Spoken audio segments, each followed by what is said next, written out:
ขอความนอบน้อมแด่พระรัตนตรัยอันมีพระพุทธพระธรรมพระสงฆ์เป็นสรณะที่พึ่งขอกราบแนบไต่ไหวสาถวายความเคารพมายังครูบาอาจารย์พระมหาเถรานุเถระท่านเจ้าคณะพระสังฆาธิการพระภิกษุสามเณรเจ้าจุโตนจุองค์ทุกวัดวาอารามเจริญปอนเจริญชัยมายังบรรดาประออกไม่ออกศรัทธาตันสาธุชนคนดีทั้งหลายปอหลวงแม่หลวงปอลุงแม่ป่าปีป่าหน้าเอาอาศรัทธาตีนจ้องห้องวัดเถ่าแก่หนุ่มกำใจยิงทั้งหลายเนาะอันปินกีฬานุปถากสันนิบาตตานเข่าวันนี้ก็มาปบมาป้ารายการธรรมะยามคำก็จะไปแปลกใจว่าตุลุงยองมาเยอะฮื้อนะก็ตุลุงก็กำลังสะดองผ่าจะไปทำวัดสวดมนต์อาจารย์เปิ้นก็โทรเข้ามาว่าตุลุงเมื่อแรงนี่ก็ขอบริหารเวลาเตนกำเนิดผมติดงานเขาดำที่บ้านวันสุดท้ายวันพวกเปิ้นจะเสียแล้วตุลุงก็เลยว่าไปบอกนำเรียนหลวงพ่อเนาะว่าวันนี้จะได้เข้ารายการเต้นทันพระครูเนอะอีกหลวงพ่อก็อนุญาตก็ตามใจแล้วก็เลยลาสวดมนต์ก็มาปบปะกับประออกศรัทธาญาติโยมเนอะอันนี้เป็นอย่างอี้เนอะจะว่าตัวลุงสลึกสลัมเข้ามาไม่ใช่ได้รับชันทานุมัติจากอาจารย์พระครูอภิวัฒนาวิกรมเปิ่นมีภาระธุระบัสะดวกที่จะมาจัดเนาะก็จะจัดไปถึงทุมแล้วก็เขาก็สวดธรรมจักรกับปวัตนสูตรต่อจากนั้นก็มาต่อกันเนาะแหมทุมกึ่งจนถึง2 ทุ่มวันนี้ก็2 ทุ่มก็ได้ฟังกันหลายสถานีแต่บัดเดี๋ยวนี้ก็จะมีอยู่2 สถานีก็มี94 FM 94.50 เมกะเฮิรตซ์แม่ขจารโมเดิร์นเรดิโออันนี้ก็คืนใหญ่คืนโลงของปอหน่อยสุวรรณแม่อานงปลอมมินเนอร์ตั้งแต่เวลานี้ปิ้นตุนไปเปิ้นก็หับสัญญาณลิงสัญญาณไปตั้งปีน้องเวงป่าเป่าขอบคุณเนอร์ FM 106.50 วิทยาลัยสงฆ์นครลำปางไอ้วะนะที่วัดบุญญาวาสวิหารนะอันนี้เปิ้นก็ลิงสัญญาณจะขีดตะเฮือจะกี่นาทีกับมู้นะเพราะว่าเปิ้นก็จะมีรายการของเปิ้นอยู่นะมาปบมาปะกันวันนี้ศรัทธาญาติโยมทั้งหลายวันนี้ก็พรำว่าเป็นวันอาทิตย์ที่12เนาะที่12ของเดือนกันยายนพุทธศักราช2564เข้ามานี่เนาะ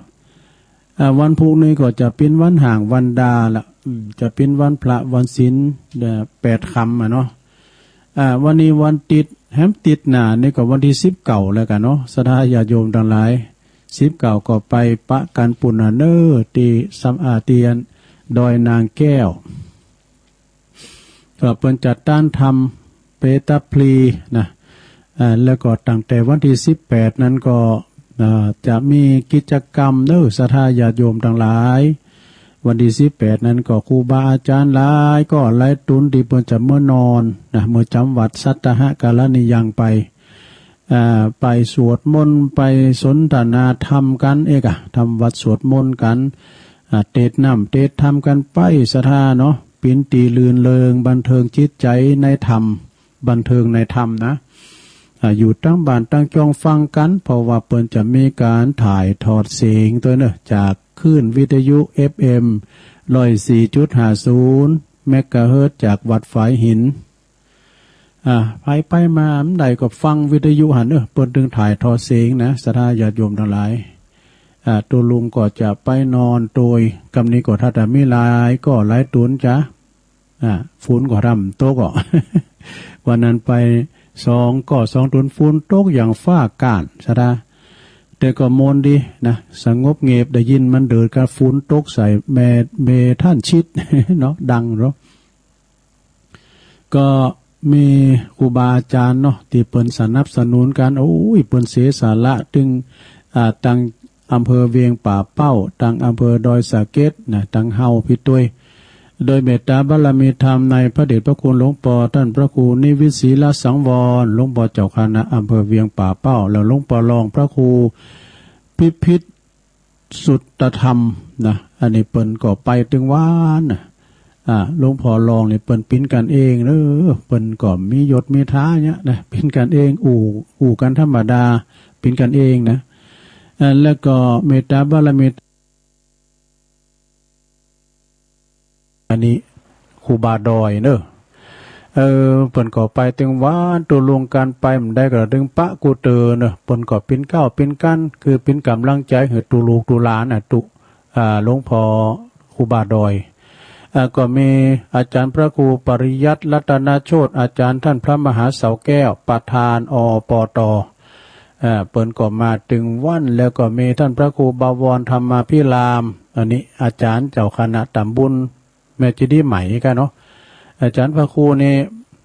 เปิ้นเอาเครื่องเสียงมาจ่วยเครื่องเสียงเปิ้นดังเนอะโธ่ของป้อใหญ่ป้อนักก่อนนะ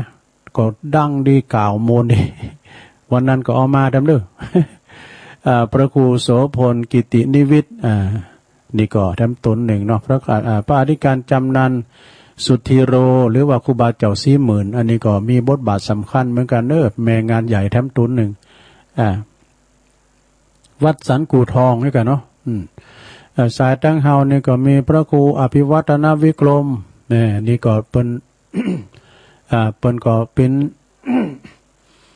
เป็นอันบุคคลสำคัญทางสายด้อยหล่อตั้งเฮานี่นะแล้วก็มีท่านพระครูชลทานพิทักษ์อันนี้ก็ครูบาแดงเนอะเป็นอยู่วัดแม่ห้องไคร้เนาะแล้วก็ท่านทำหลายตุนเนาะหลายก่อหลายตุนที่เป็นได้ไปช่วยงานกันนะนั่นก็วันที่18-19ก็ไปปะกันแถมกรรมหนึ่งเนาะหลังจากที่ผ่านมาแล้วเขาก็ยกมีการวางศิลาฤกษ์แต่ว่าแถมกรรมหนึ่งก็จะเป็นการตานน้ำตานธรรมซะนะในวันเดือน12ออกมาแล้วเนาะก็เขาก็ไปตานน้ำตานธรรมทำเพตปลีทำมหาวิบากทำนิพพานสูตรมาไล่โพธิโลกเอกนะก็ไปฟังไปเทศฟังเอากันเทศกันทำไปถ้าหากว่าพ่อแม่พี่น้องศรัทธาญาติโยมเฮาบ่มีการเทศการทำก็ไปปูชาปุ่นปุ่นจะมีหันพ่อหมดนะทำได้ซื้อก่อนไปยังไปปูชาปุ่นนะวันนี้ตุลุงน้อมนำเอาพระธรรมเทศนามาเหมือนกันเนอะโยมเนอะ เป็นธรรมสมัยมันเก่านะธรรมมหาวิบากเนอะเป็นฉบับบักเก่าโบราณ แต่ก็จะยาวหน่อยนะสถานะยาวสักน้อยมอกพอหายพอดีเป็นธรรมบักเก่าพอพุทธพอขาดตุลุงอภัสเตอร์เอาอันเทปปั้นเอาด้วยเทปปะเอาอันมันจะขาดจะวิ่นไป ทำรุนในนิ่มไข่มีไหนก็แฮ่เนาะเป็นธรรมบักเก่าตุลุงจะเตะถึงสถาได้ฟังกินข้าวไปตัวก็ฟังธรรมไปตัวเนอะฟังกันไปก็กลัวจะแก้นก็มันจะแก้นก็ปิดอยู่เนาะ เอาละบาเป็นการเสเวลาตัวลุงจะเตะนำเตะธรรมมหาวิบากฉบับบักเก่ายาวสักน้อยเป็นธรรมลำนำอันนี้เป็นเรียกว่าละบำลำนำละไม้เจ้าวายองก่อมเซิงเมืองก่อมใจคล้ายๆก็ขมุ ลองฟังก่อนเนอะเอาทว่าทำก่อน นะโมตัสสะภะคะวะโตอะระหะโตสัมมาสัมพุทธัสสะอิตังสัทธาสาวัติยังวิหัลลันโตอุปาตากังนามาเสติกัลลามาลิตังอัลลัมภกะเทศิสาทาโวดุลาสัพปุลิสัตทั้งหลายศรัทธาอันว่าสัพพัญญูพระพุทธเจ้าตนเป็นคู่แก่โลกทั้งสามเตียนยอมสั่งสอนสัตว์โลกทั้งหลายใจ พระจึงได้ชื่อว่าสัตตาพระโกสัตติสำล้านอยู่ในเจตวันอารามอันมีติจิมไกเวียงสาวัตถี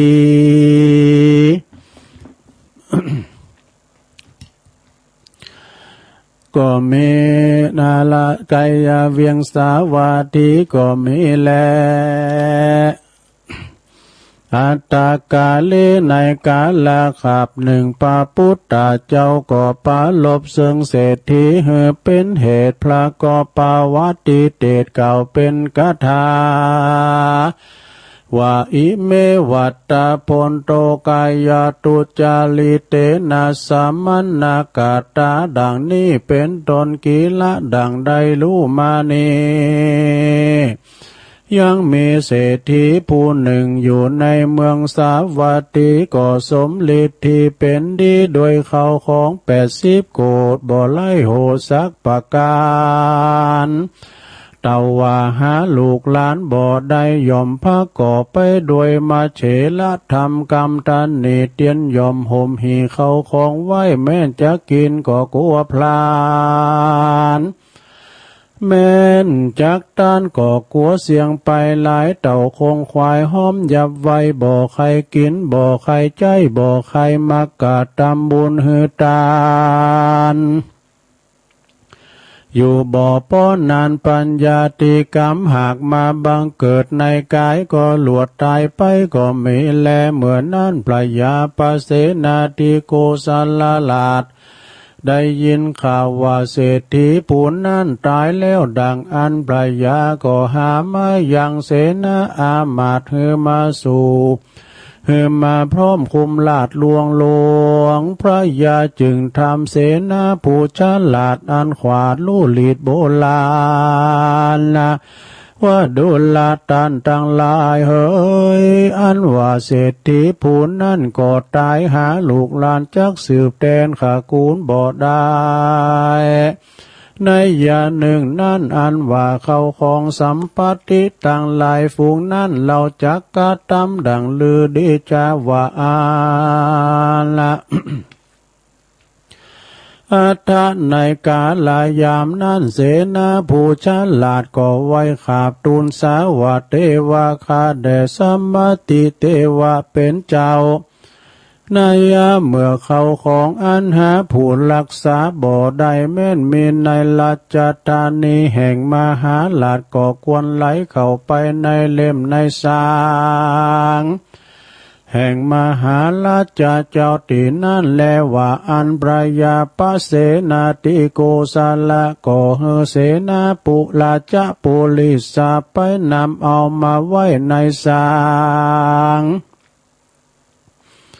พามานว่าได้7 วันจึงเมียนเสียงหันและเอกทีวาสังสัตตสันติกังในวันทวน7 บัวละมวนแล้วในวันดวน8 พยาก็ไปอุปถากไว้สายังพระพุทธเจ้าด้วยกันละว่าครบยามแล้วพระพุทธเจ้าก็จึงถามพระยาว่าดุมหาลาดดุละว่ามหาราชดุลามหาลาดเหตุใดจึงนานมาสู่สำนักแห่งพระตาทากตะนันจา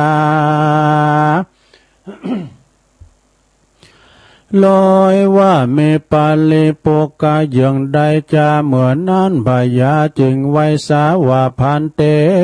ภะกวาคาแด่พระพุทธเจ้ายังมีเศรษฐีผู้หนึ่งก็มาตายเสียแลหาลูกหลานจักสืบแทนขากูลและแทนสัมปติบ่ได้ผู้ข้าจึงฮือปาลิวันไปขนเอามาไว้ในเล่มสางได้7 วันกันว่าบัวละมวนแล้วผู้ข้าจึงได้มาอุปถากไว้สาสัพพันอยู่เจ้าบัดนี้แลพระยาไว้สาดังนี้แล้วก็หลวดทูลถามว่าพันเตพังกวาคาแด่สัพพันอยู่เจ้า อันว่าเศรษฐีผู้นั้นมีเข้าของสัมปติก็มากนักและมียศปาลิวานก็มีมากนักดีลี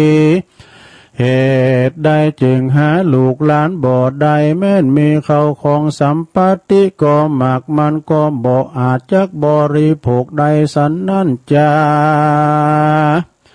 ประการหนึ่งตามเมื่อมันยามเมื่อมันจะกินข้าวน้ำโภชนะอาหารดังอันมันก็เฮือคนใจกินข้าวน้ำโภชนะอาหารดังอันคนใจก็มาตกแต่งยังข้าวน้ำโภชนะอาหารอันประณีตดีงามใส่ถาไหลคำมาวางไว้ตัดสองหน้าดังอันเศรษฐีผู้นั้นก็ป้อยกล่าวว่าสู่ตั้งหลายมาแต่งของกินอันดีอันมีสภาวะสันนี่มาฮือกูกินนี่จะว่าอันแล้วมันก็ด่าคนต่างหลายจำฮือเอาหนีไปเสียหันแลกาละเมื่อมันจะกินเขาดังอาละมันก็เฮือนางเศรษฐีต้มข้าวหัวเปลี่ยนกินกับน้ำปะอันจืดอันจางกินจุขาบจุวันก็มีแล้วเมื่อมากาละเมื่อมันจักงาไปติดตั้งใดคนตั้งหลายก่อนนำเอาสิวิไก่คำอันดีอันงามมาเฮือขี่ดังอันเศรษฐีคนนั้นก็มาเกียดเลี้ยวก็มาด่าก็มาตีคนตั้งหลายหันแลสานานิเศรษฐีก่อนนุ่งแต่ผ้าป่านผ้าปอแล้วก็ขี่เกวียนอันลุอันเก่าอันคลำแล้วก็เต้ากั้งบังไปด้วยใบแฝกใบขายิบเป็นลมไปก็มีแล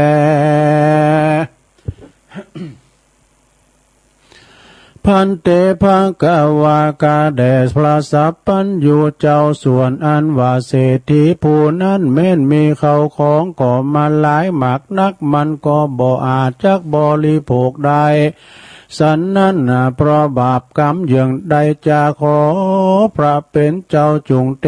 สนายังบุพกรรมวิบากแห่งเศรษฐีผู้นั้นเฮือแจ้งแก่ผู้ฆ่าตั้งหลายแด่เตอเมื่อนั้นพระพุทธเจ้าก็เทศนาสำแดงยังบุพกรรมวิบากอันเศรษฐีหากได้กาตามมาเฮือแจ้งพระจึงแสงเทศนาว่ามหาราชเศรษฐีกหาปติตักกะลาสิกขิปัจเจกสัมมาสัมพุทโธปินติปะเตนะปฏิยาเตสิดุลามหาลาภอันว่าเศรษฐีผู้นั้นในกาลเมื่อก่อนมันก็ได้เป็นกาตุ้มปีกผู้หนึ่งก็อยู่ในเมืองปาลาณสีและยังมีในวันหนึ่งมันก็ได้หันพระปัจเจกพุทธเจ้าตนหนึ่งมาชื่อว่าตักกะลาสิกขิเข้ามาปิณฑบาตมันก็ได้ออกปากร้องกล่าวแก่คนตั้งหลายว่าดูลาเปื่อนเจ้าเราตั้งหลายเฮยยังมีเจ้าสลมตนหนึ่งเข้ามาปิณฑบาตสู่จุงโอกาสกัดตำบุญฮือตานเตอว่าอันแล้วมันก็มาถือเอาพระและควานออกไปสู่ป่าหันแลกาตุ้มปีกผู้นั้นมันหาศรัทธาบ่ได้ส่วนเมียแห่งมันนั่นก็มีใจจมจื่นยินดีมากนักมันก็มากันนิ่งในใจว่าพระปัจเจกเจ้ามาแล้วดังอันกรรมอันนั่นกูก็บ่หอนได้ยินสักเตือกูก็พาฐานา ใครเหือตานและใครไวสาสักกะลาปูจาตุกเมื่อเด็ดดีลีกันว่านางกะนิ่งใจสันนี่แล้วนางก่อนนำเอาข้าวน้ำโภชนะอาหารมาใส่บาตรพระปัจเจกพุทธเจ้าหันแล ตัสสมิงคันเนในขณะยามนั้นกาตุ้มปีกพูนนั้นก็ไปสู่ป่ากลับมาแล้วมันก็หันเมียแห่งมันตกแต่งดายังเข้าน้ำโปจันนะอาหารมาใส่บาตรแก่พระปัจเจกพุทธเจ้าดังอาละมันก็มากล่าวว่าเจ้าสาโลมเอ๋ยเจ้ายังได้สั่งสักเล็กสักน้อยอันจะว่าอันแล้วมันก็มาไขดูบาทพระปัจเจกเจ้ามันก็หันเขาว่าปินที่บาทอันเมียมันหากคือตานสันนั่นมันก็มาบังเกิดความกินแนงใจว่าอันว่าเขาน้ำโปจันนะอาหารอันหันมาป่านสันนี่ดังว่ากูจะกินเสียก็จักเป็นประโยชน์จันนะและอิ่มต้องกูดีลีพี่ว่าเฮือแก่คนกาทำการกูกินเสียก็จักเป็นประโยชน์จันนะอิ่มต้องแห่งกูดีลีบัดนี้ปล่อยเฮือเจ้าสาลมตนนี่กินเสียเต่านอนลับอยู่บ่ได้อันว่าเขาและอาหารแห่งกูก็จักสิบหายหาประโยชน์จันนะบ่ได้แก่กูสักอันเจ้ากระตุ้มปีกผู้นานะก็มามีความกินแนงใจสันนี่แลผักการนึ่งนันนาอันว่ากระตุ้มปีกผู้นี้มันก็ได้อาคาลูกปีอายแห่งมันในกาลเมื่อก่อนคือว่ากระตุ้มปีกผู้นี้มันก็มีปีอายผู้หนึ่งอยู่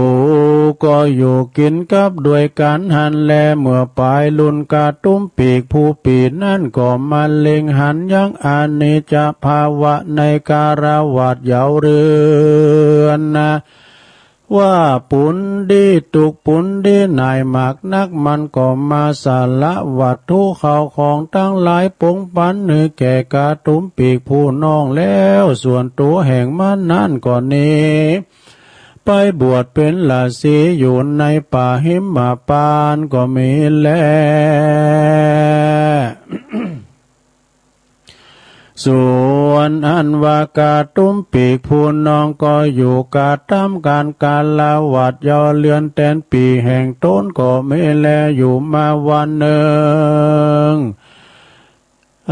อยู่มาบ่อนนั้นเต่าใดเจ้ากุมารน้อยผู้ลูกผู้ปีอายก็จักเดินไปแอวตามขวงบานแล้วก็กล่าวคำว่าดังนี้อันนี้ก็เป็นของป่อคาเกวียนเล่มนี้ก็หากเป็นของป่อคาและว่าอาละส่วนกระตุ้มปีกผู้อ่าวนั่นก็มันได้ยินกุมารน้อยกล่าวสันนั่นก็มันก็มากะนิ่งในใจว่ากุมารน้อยผู้นี้มันยังหนุ่มยังน้อยแต่ดีลีมันป้อยมากล่าวกำสันนี่ดีนี่จาพี่ว่ามันมีวัยยาขึ้นใหญ่มาแล้วจักเยอะอย่างดังลือจาแม้นว่าวัตถุเขาของตั้งหลายมวลฝูงนี่มันก็จักเอาเสียบ่อันมันก็จักเฮือแก่ต้านผู้อื่นเสียบ่อย่าจะแลกระตุ้มปีกผู้เอาก็มีความการนิ่งในใจฉันนี่แล้วอยู่มาวันหนึ่งมันก็ออกอุบายป่าเอากุมารน้อยผู้นั้นไปสู่ป่าแล้วก็มาบิดคอกุมารน้อยผู้นั้นหือตายแล้วก็ละตอดเสียในป่าชาตินั้นหันแลอันนี้ก็เป็นปุปกรรมวิบากแห่งเศรษฐีในกาลเมื่อก่อนนั้นแลศรัทธาอันว่าสัพพัญโยปาพุทธเจ้ากันว่านำเอาปุปกรรมวิบากแห่งเศรษฐีมาเทศนาเท่านี้แล้วปรากฏเทศนาว่ามหาราชดุลมหาราชอันว่าเศรษฐีผู้นั้นในกาลเมื่อก่อนมันก็ได้เป็นกระตุ้มปีกผู้หนึ่งมันก็ได้ล่องเอิ้นกล่าวแก่คนต่างหลาย ได้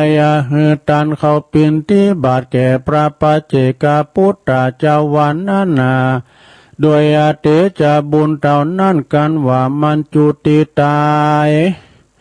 ก็ได้ไปเกิดในสวรรค์เทวโลกได้เจดจาดกันว่าจุติจากเทวโลกแล้วก็ลงมาเกิดในเมืองสาวัตถีก็ได้เป็นมหาเศรษฐีมีค่าของมากนักแต่ว่ามันก็บ่อาจจักบริโภคได้แม้นว่าเขาน้ำโป แม้นว่าเขาน้ำโปจานะอาหารอันประณีตก็ดีพาผ่อนตนสบายโยวัยลิโยยันสีวิกายคำก็ดีและปัญจกรรมคุณอันเป็นโอลาลิกะมันก็บ่อาจจักบริโภคได้ก็ด้วยปาปกรรมอันมันมีความกินแหน่งใจเสียได้เขาปินที่บาทอันเมียมันหากหือตานะแก่พระปัจเจกพุทธเจ้าวันนั้นและประการหนึ่งเศรษฐีผู้นั้นเกิดมาหาลูกหลานบ่ได้หาผู้สืบแทนข้ากูลบ่ได้ก็ด้วยปาปกรรมอันมันได้ฆ่าลูกปีอายวันนั้นหันแลดูลามหาลาส่วนอันว่าบุญกุศลอันเศรษฐีได้กาตามก่อเทิงเสิงอันเสียงไปในจาดในส่วนอันว่าปาปกรรมอันมันได้ฆ่าลูกปีอายก็ดีมันได้โลภล้นปนประมาณได้ข่มเหงเต็งเป้เอาของตันก็ดีปาปกรรมทั้งมวลฝูงนี้กันได้โอกาสก่อนนำเอาเศรษฐีไปยักผู้นั้นไปเกิดในมหาโลลุวะนาโลกก็จักได้เสวยทุกขเวทนามากนักกันว่ามันพ้นจากนาโลกแล้วก็จักได้มาเกิดเป็นเพศชื่อว่ามิจฉันตาเพศก็จักได้เกิดเป็นเปตวิสัยแถมเล่าก็ไม่แลอิตัมมะโวปะกวาอิ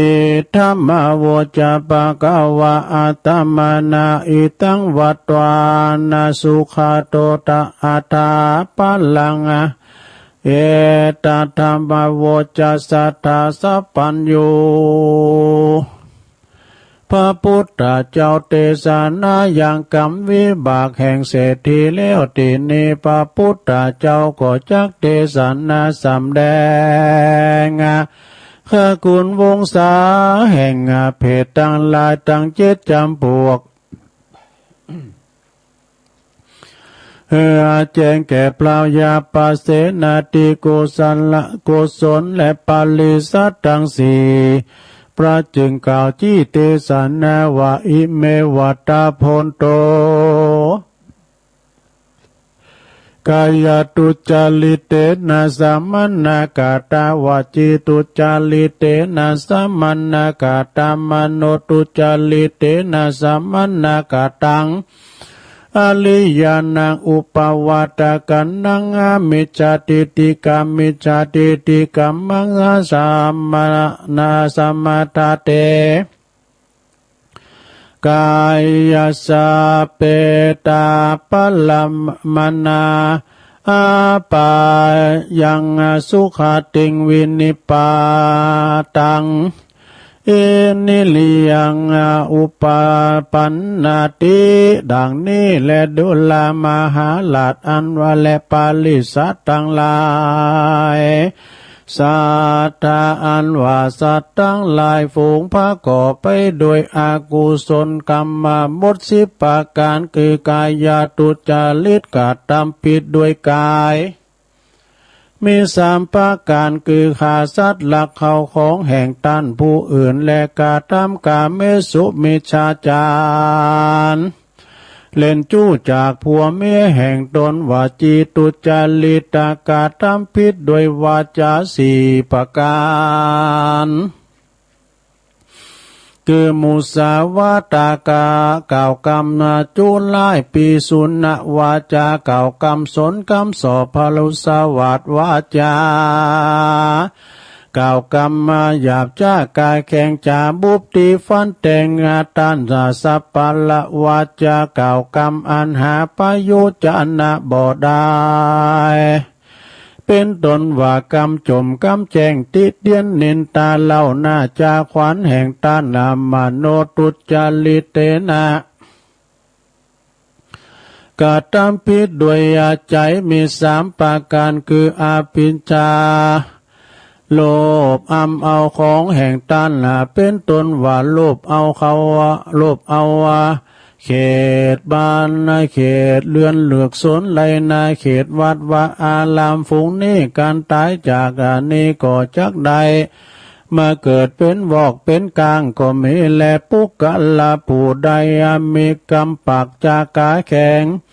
มีกรรมปากกากางแข็งมักถมน้ำลายยอดต้านผู้อื่นดังอ่านกันว่าจุติตายไปก็จักใดไปเกิดเป็นแรงเป็นกาก็มีแลปุกกะละผู้ใดหากรรมอินดูคุณนาสัตว์แก่สัตตลิสานบ่อใดอันมีคุณแก่ตนเป็นตนว่าจ้างม้างัวควายก็ดี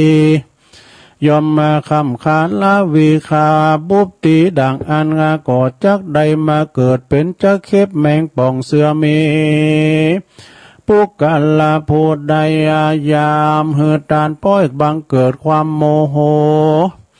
ความโกตะความเกียดโมโหโตโสดังอันนาเตียนย่อมเกิดได้เกิดมาในขากูลวงศาอันเป็นครุฑนา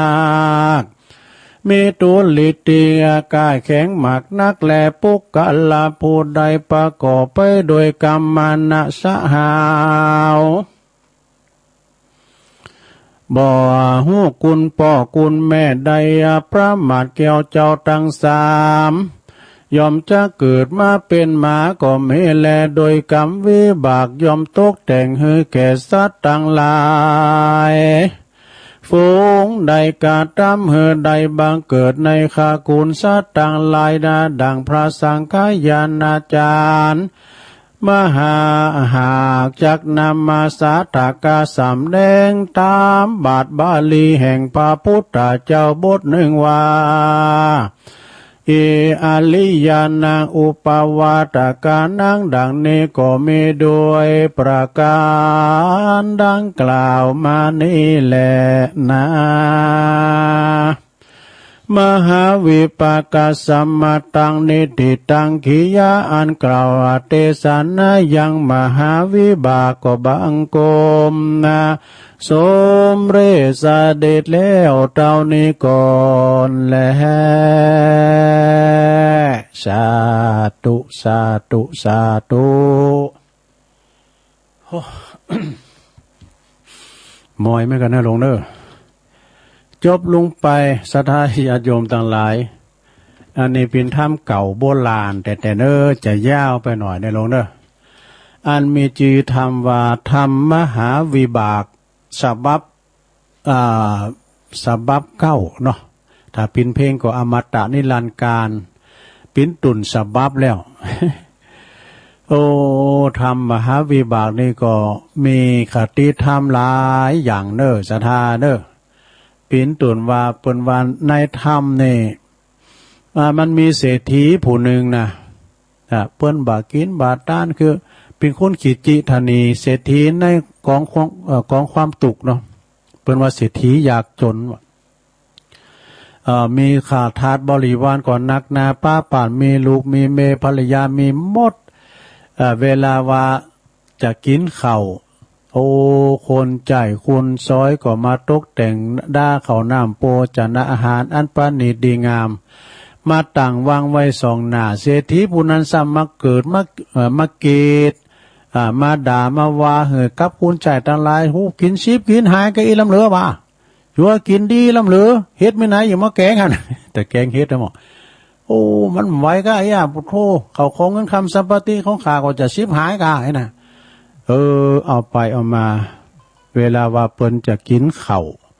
ก็เฮือนนางเศรษฐีของเมของเปิ้นน่ะตุ้มเขาเป็นกินว่าดูกับน้ำปลาอุ้มมันจืดนั้นจางเกณฑ์จุขาบจุวันก็เมแหละโอ้อันนี้กิจิเนาะแล้วว่าเวลาจะไปตีหานตีเนเนาะคุณตังหลายก่อนนำเอาชีวิตกายข้ามอันดีงามมาหือขี่เอากดเดือดดาหือเปิ้นนะไปขี่เกวียนอันลุอันเก่านะกระดาษเต้าก้างบังไปโดยใบแฝกใบคายิบปิ้นจ่องปิ้นลมไปก็มี มันมีนะสระญาติโยมบางคนนะคุ้นโรยได้เลยนะเปิ้นแต่งตัวมอซอนะเมสง่าราศีแต่เปิ้นโรยอันนี้มันเป็นกรรมไผกรรมมันนะสระแต่บางคนในตุกยากขนาดแต่แต่งตัวภูมิฐานเนาะ โอ้ราศีขึ้นจะดีอันนานยืมตั้งชะลอยละมีนานนานแต่งตัวงามปิ้นถ่ายเนาะกำไปกำมันซะละแล้วว่าเศรษฐีผู้นี้มีลูกมีเต่าสักคนซะละเนาะโอ้เวลาตายไปปุ๊บเนี่ยตางานเจ้าเมืองก็คุณเอาเงินคำไปสู่ท้องพระคลังมดนะแล้วก็อันเปิ้นก็มาถามเนาะถามพระพุทธเจ้าว่ามันเป็นบุพกรรมอย่างของเศรษฐีฮะมันเป็นอย่างอ่านลูกกลมมีนะแล้วก็เขาของเงินคำสัมปติมีอมกินใจอมกินด้านพระพุทธเจ้าก็เลยแต่ตรัสเทศนาในอดีตชาติปังหลังเศรษฐีผู้นึงก่อนในปิ้นกระตุ้มปีกว่ะนะปิ้นกระตุ้มปีกคนหนึ่งอยู่ตั้งบันนอกของหน้ากับมีเมอยู่หันวันหนึ่งสระญาติโยมทั้งหลายนะมันก็อันหันพระปัจเจกพุทธเจ้าตู้เจ้ามากุ้มเข่ามันก็ไล่ไปบอกบุญเนาะบอกเอิญกับคุณต่างหลายตามกองหน่อยใหญ่เดินนี่นะตู้เจ้ามากุ้มเข่าเนื้อเกมเข่าน้ำโภชนะอาหารอันปณิดดีงามมาใส่บาตรเนื้อไปบอกให้เปิ้นเกมตัวบอกไปจนสุดซอยถึงบานโตแล้วมีเจตนามันบ่มีศรัทธาใส่บาตรสักหน่อยกำเอาผ้าเอาขวานเอามุยไปป่าไปเอารั้วตุเจ้าเพิ่นก็มาถึงบ้านของมันเนาะเมมันขึ้นโอ้พระปัจเจกพุทธเจ้ามาแล้วดังอ่านกรรมอานิกุมได้ยินสักเตอกูก็พาฐานะไข่หือตานว่านางก็เลยเสาะหาข้าวน้ำโภชนาหารเอามาใส่บาตรพระปัจเจกพุทธเจ้าตัสมิงคาเนในขณะย่ำนานเนตันเศรษฐีสมมาอันกระตุ้มปีกผู้นั้นไปบาปิกมาแล้วโปโตหันเมมันใส่บาตรเกิดความแคลงใจเนาะกินในใจโอ้เจ้าสโลมเฮ้ยเจ้ายังได้สังสักเล็กสักน้อยอันจาว่าแล้วก็ไขพอฟ้าบาทพระปัจเจกพุทธเจ้าหันเข่าเมมันข่าวโจโลมีความกินแหนงใจนะโอ้เขาอันนี้มาหันมาปานฉันนี่ดังว่ากูจะกินเฮก็จะเป็นประโยชน์จันนะอิ่มต้องกูดีลีการมันก็เหือนสัตว์สิ่งห้อยเหือคุณเยการกูกินแล้วก็จะมีกำลังนี่กันเนาะบัดเดียวนี้มาเหือตู้เจ้าตู้ในกินแล้วได้อยู่ได้กินแล้วสบายอย่างตู้ผมใจเนาะกินได้นะข้าวน้ำโภชนาอาหารกูก็จักชิบหายมีความกินแหนงใจอ่ะซะนะถึงเวลาเปิ้นตายไปปุ๊บนะโอ้โดยอานิสงส์ที่ได้บอกเอิญเชิญชวนให้เปิ้นมาทำบุญใส่บาตรนะได้ไปเกิดในสวรรค์เทวโลกได้7 จาติหลังจากลุงมดบุญจากเทวโลกก็มาเกิดในมนุษย์โลกเมืองคุณมาเกิดเป็นมหาเศรษฐีดูแต่เป็นเศรษฐีขอทาน แต่กินก็โกผานจัดทานก็โกสิงอันนี้สระญาติโยมทั้งหลายเขาจะกินจัดต้านอย่างสักอย่างนี่นะจะไปกินแหนงแข็งใจเนอะเหมือนฐานเศรษฐีกับตุ้มปีกเนอะแล้วเศรษฐีผู้นี้มีลูกมีเต่ามีการละครั้งหนึ่งเปิ้นเกิดเป็นเปิ้นนั้นอยู่กับกันมากับปีอ้ายตายโหนะอยู่คารวะคลองเลินเนี่ยอยู่มาเข้าปีอ้ายตายโหเปิ้นก็มาเล็งหันสภาวะในคารวะอย่าว่าเลินว่าปินที่ตุกปุนที่ไหนมากนักก็มาสาระเขาของปงปันให้กับลูกกับหันน้องของโตส่วนโตแห่งเปิ้นนั้นก็ไปบวชเป็นฤาษีอยู่ป่าหิมพานต์บุญนี่กระตุ้มปีกผู้น้องก็อยู่กระทำการอยู่ทั้งวันมีอยู่หันวันหนึ่งลูกดูไม่มีหลานนะมีลูกของกระตุ้มปีกผู้ปีเนี่ยเตียวเอวตามโขงบ้านโอ้รถวีโก้อันใจอันเนี้ยล้อนี่ก็เป็นของกู้ของปอขาดูอันนั้นก็เป็นของปอขาอันนี้ก็เป็นของปอขาอีกอะ บ่เอากะเนาะหน้าเนาะหน้ามันได้ยินอย่างนั้นโหอันไอ้กัดกุมารน้อยเนี่ยมันอู่อย่างนั้นว่ากับเวลามันใหญ่ขึ้นมาเนี่ยมันก็อาจจะเอาให้หมดจ้าเขาของสัมปติมันมีความมันกึดลงหน้าตัดไฟใช้ต้นลุมบ่ไม่เนาะอย่ามาเอาของกูไปกายนะอยู่มีหันวันหนึ่งมันก็อุบายบอกหลานเอ้ยหลานไปอันเอาจะไปสหาเฮ็ดเดี๋ยวนี้เฮ็ดออกได้นะป้าไปเฮ็ดแต่จุหลานไปในป่าไปบิดคอยเนาะบิดคอตายในป่าจ้าพิดิปุ่นเนี่ยอันนี้ก็เป็นเหตุให้ว่าเศรษฐีผู้นี้มีคุณสืบสกุลพอมันได้ขาดหลานคุณตัวเนาะเต็มในถ้ำนั้นเนี่ยลงวินัยธรรมนะแล้วก็เศรษฐีผู้นี้เนี่ยกินก่อโกผานตาลก่อโกเสงเนี่ยสราญาโยมทำผูกในเป็นถ้ำเก่าโบราณเด้อศรัทธานะเป็นถ้ำที่ก่อนไก่มาแล้วก็เป็นตัวหนังสือมันก่อนน้อยพองตัวลุงก็พยายามเตือนศรัทธาญาโยมแล้วก็พิคติเตือนใจว่าเดิน12เนี่ยเขาจะกินจัดต้านหยังเนาะจัดต้านนำต้านทำต้านขันเข่าขันน้ำไปหาญาติกาวงศาพ่อแม่ก็ดีก็ต่างอกต่างใจอันปานีดเนอะอันปานีดดีงามนะถูกใจผู้รับนะผู้รับก็ได้บุญเฮาตานก็ได้บุญนะ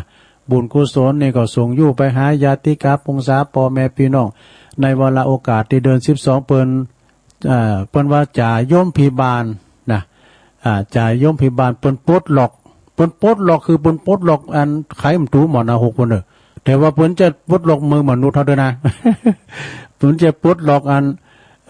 ตั้งบ้านตั้งเมืองเอาด้วยนะอันนี้เปิ้นปลดล็อกปุ่นเปิ้นไขมันตูหมอน6เดี๋ยวนี้เพิ่นก็มานี่สหาของกินของทานนี่เนาะอย่างที่ตุลุงเตทำบุพจิตบุพมาน่ะเปตพลีวนะกะเนาะโอ้พอไปพอมาอูเพลินไปหรอเวลาจะหมดรอบแรกแล้วนะลุงเด้อเลยทำ2 นาทีเดี๋ยวตุลุงย่างกันเนาะเดี๋ยวก็มาต่อกันในชั่วโมงที่2เนาะเดี๋ยวเฮาสวดมนต์ด้วยกันเนาะสวดธรรมจักรปวัตนสูตรด้วยกันเด้อจนนี่ก็ยอบยังไว้ให้ตัวอีกก่อนเนลงเนเดี๋ยวมาต่อกันเดี๋ยวมาเล่านิทานอยู่นะเนาะเอาตัวอีกก่อนโจดีมีใจเหมือนกันทุกคนก็เอาสวดมนต์กันก่อนเจริญพร